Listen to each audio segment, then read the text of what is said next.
برداشت کرنا سیکھو گے. یاد رکھو میرے بچوں، اگر آپ صبر سیکھ گئے تو کوئی آپ کو پکڑ نہیں سکے گا. یہ جو ریسنگ گاڑیاں ہوتی ہیں نا، فراری اور مختلف ان کے نام ہیں، مشہور فراری ہے، اٹلی میں بنتی ہے، لیمبرگینی، یہ دونوں بنتی ہیں وہاں اٹلی میں. اور اس میں جو آدمی جا رہا ہو اس کے لیے سپیڈ لمٹ کی قید کوئی نہیں، ورنہ سب گاڑیوں پہ 120 کلومیٹر پر کہ اوپر جائیں گے تو جرمانہ ہوگا. لیکن جو آدمی لیمبرگینی میں جا رہا ہے یا فراری میں جا رہا ہے اس کے لیے کوئی جرمانہ نہیں، چونکہ وہ یوں کرو تو 1 سیکنڈ میں وہ 120 پہ چلی جاتی ہیں، صرف اتنا کرنے سے شوں ایسے جاتی ہیں. تو میں آپ کو ایک لیمبرگینی دینا چاہتا ہوں، فراری 8 کروڑ کی ہے، فراری 8 کروڑ کی گاڑی ہے فراری.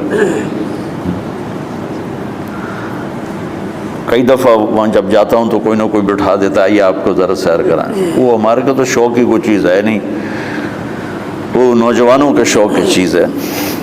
تو 8 کروڑ کی گاڑی ہے، میں مفت آپ کو دے رہا ہوں، وہ ہے صبر. آخرت کے سفر میں اگر تیز چلنا چاہتے ہو اور سب سے آگے نکلنا چاہتے ہو تو صبر کی فراری پہ سوار ہو جاؤ. تمہیں کوئی پکڑ نہیں سکے گا، تمہارے کوئی قریب بھی نہیں آ سکے. کہ دنیا میں صبر کرنے والوں کا قحط آ گیا ہے.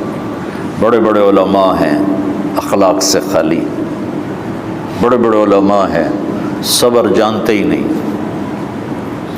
اور پورا معاشرہ سر علماء، تم کل کے علماء ہو اس لیے علماء کی بات کر رہا ہوں، ورنہ پورا معاشرہ میرے بچوں صبر سے خالی ہے. تم سیکھو.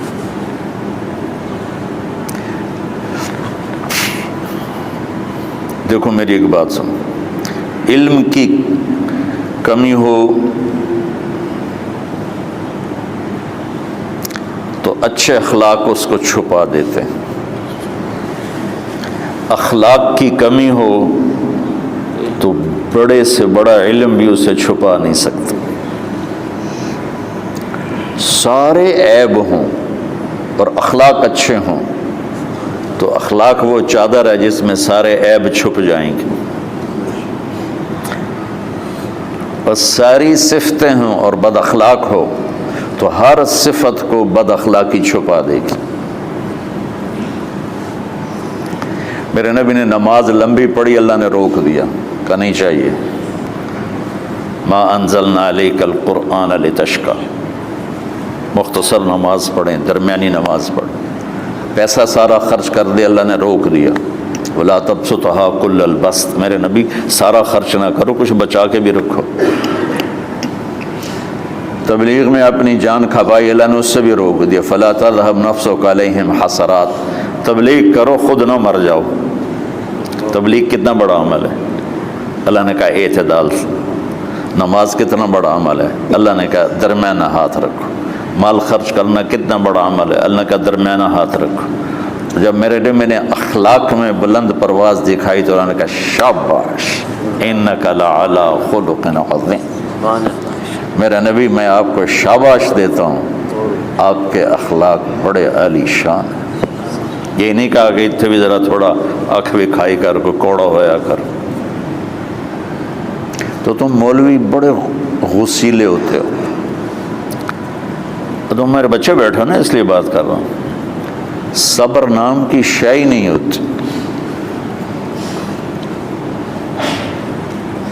فقہ پڑھنا تو ہماری مت ماری جاتی. قرآن کو بھی فقہ کے انداز میں پڑھتے ہیں، حدیث کو بھی فقہ کے انداز میں پڑھتے ہیں. بخاری سے زیادہ امام بخاری پڑھاتے ہیں. ترجمۃ الباب پہ پہ اتنا وقت لگا دیتے ہیں کہ حدیث جو اصل چیز ہے اس کی طرف توجہ نہیں جاتی۔ امام بخاری کی کتاب کا مقدمہ کوئی نہیں، تو اس پر جب بخاری شروع ہوتی ہے تو ہفتہ ہفتہ اس پہ سبق چلتا ہے کہ امام بخاری نے مقدمہ کیوں نہیں لکھا، جی میں سارے مل کے یعنی امام صاحب نے تو گلاں کی جان۔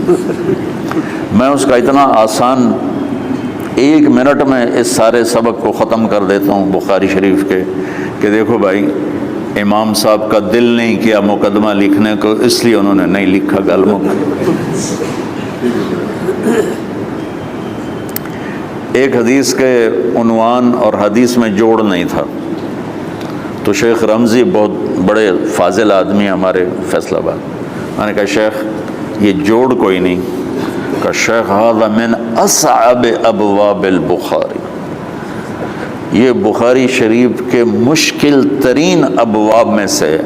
میں نے کہا تو بڑا آسان کام ہے، امام بخاری بھول گئے، ترجمہ کوئی اور تھا، حدیث کوئی اور لکھ دی، بھول گئے، بشری تو ہیں، کیوں بچوں نے مصیبت پان دیا۔ تو بچوں شوق سے جاؤ، بہانے نہ کرو، ہماری ذرا تھوک ڈال کے پیٹ میں درد، وہ شامہ پہ جاؤں گیا پھر توڑیاں، ٹھیک ہے نا۔ میں زیادہ بول نہیں سکتا ہوں، ضروری سمجھ کے آیا تھا کہ تم خوشی سے جاؤ۔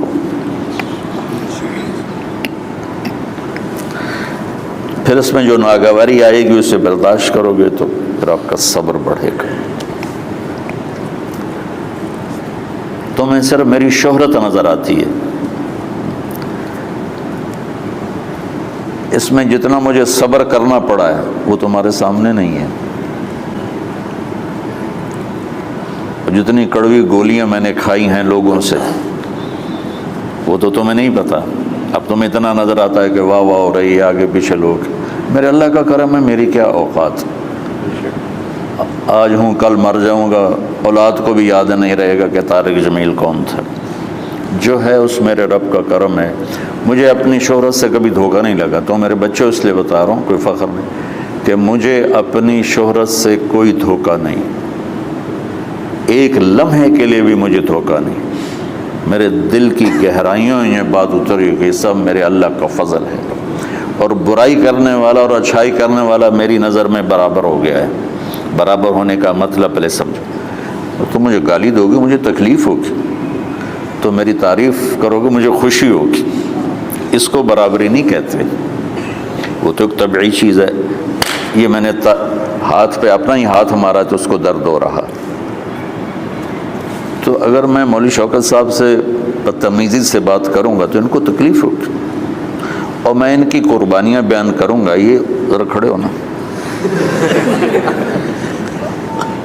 ادھر ہاتھ دو، یہ اس سارے نقشے کے بانی ہیں، یہ پہلی اینٹ ہے۔ یہ 3000 روپے اس وقت لے رہے تھے 1985 میں 86 میں کراچی،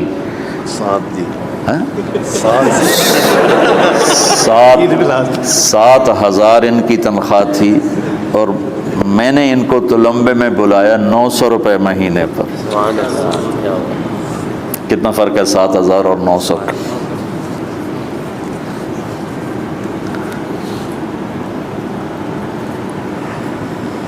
لوگ میری تعریف کرتے ہیں، میں اللہ کا شکر ادا کرتا ہوں، اور اس پہ میں تکبر میں نہیں آتا۔ یہ ہے مدح اور ذم برابر ہو جائے، یعنی تعریف کرنا اور برائی کرنا برابر ہو جانے کا مطلب یہ نہیں ہے کہ برائی کرنا سن کے اثر نہیں ہوتا اور تعریف سن کے اثر نہیں ہوتا، نہیں، برابر ہونے کا مطلب بتا رہا ہوں، اس کی توفیق، تائید، رحمت اپنی اولاد کو بتا رہا ہوں۔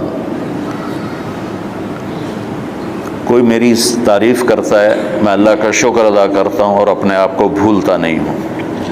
کوئی میری برائی کرتا ہے تو میرے دل میں اس کے لیے کوئی منفی جذبہ نہیں پیدا ہوتا۔